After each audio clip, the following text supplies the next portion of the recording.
1 कोटींचा profit target ठेवून last 3 months आपण मार्केटमध्ये कंटिन्युअसली डेडिकेशननी ट्रेडिंग करतोय. बऱ्यापैकी सगळे ट्रेड्स हे पोझिशनल ट्रेड्स आहेत. आणि मार्केटमध्ये जे डीप आपण बाय केली होती त्याच्यामध्ये स्पेशली हाऊसिंग फायनान्स स्टॉक्स असतील, अलॉंग विथ दॅट कॅपिटल मार्केटचे स्टॉक्स असतील, त्याच्यामध्ये जवळजवळ आपल्याला खूप चांगले प्रॉफिट झालेले आहेत. लास्ट मी तुम्हाला जे अपडेट केलं होतं त्याच्यामध्ये आपण जवळजवळ 60-70 लाख प्रॉफिट्स वरती पोहोचलो होतो. करंटली त्याच्यामध्ये अजून एक पाऊल आपण पुढे गेलेलो आहे. 80 लाख रुपयांचे प्रॉफिट्स बुक केलेले आहेत आणि 10-12 लाखाचे प्रॉफिट्स काही केमिकलच्या स्टॉक्स मध्ये रनिंग आहेत. सो लास्ट 3 मंथ्स मध्ये collectively book nearly 90 to 95 lakh रुपीजचे प्रॉफिट्स आपल्याला मार्केटमध्ये झालेले आहेत. सो 1 कोटीची स्टेप आपण लवकरच पूर्ण करू आणि डेफिनेटली त्याचे अपडेट्स मी तुमच्यासोबत शेअर करेन.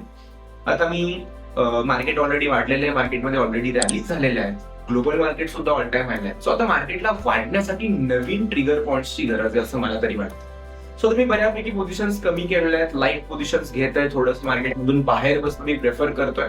कारण मला पुढची जेव्हा ऑपॉर्च्युनिटी येईल ती ऑपॉर्च्युनिटी कॅच करायची असेल तर मला थोडंसं बाहेर बसावं लागेल. जर तुम्ही ऑलरेडी पोझिशन्स घेऊन बसला असाल तर तुम्हाला त्या ऑपॉर्च्युनिटीचा फायदा घेता येत नाही. जेव्हा मार्केट पडेल तेव्हा तुमच्याकडे पैसे पाहिजेत इन्व्हेस्ट करण्यासाठी.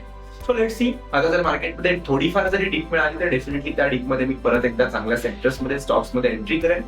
त्या रॅलीमध्ये केमिकल्स असतील, फायनान्स स्टॉक्स असतील आणि कॅपिटल मार्केटच्या स्टॉक्समध्ये आपण चांगले प्रॉफिट्स कमवले. आता अपकमिंग टाइम मध्ये लेट सी कोणत्या सेक्टर्स मध्ये आपल्याला स्ट्रेंथ बनायला मिळते. Sector rotation through I think IT will be the topic. जर युएस मध्ये चांगली रिकव्हरी दिसायला लागली तर डेफिनेटली मी आयटी कडे थोडंफार माझं हे राहील. Along with that auto is the good space. But rural इकॉनॉमीमध्ये डिमांड कशी आहे त्याच्याकडे आपण थोडंफार लक्ष देऊ. डेटा पॉईंट्स कसे येत आहेत त्याच्याकडे थोडंफार लक्ष देऊ. सो दॅट आता पुढच्या सेक्टर्स कोणते ट्रॅक करायचे, काय करायचे याचे अपडेट्स तुम्हाला एकदम मिळत राहतील. Stay tune and follow vision by DJ. Thank you.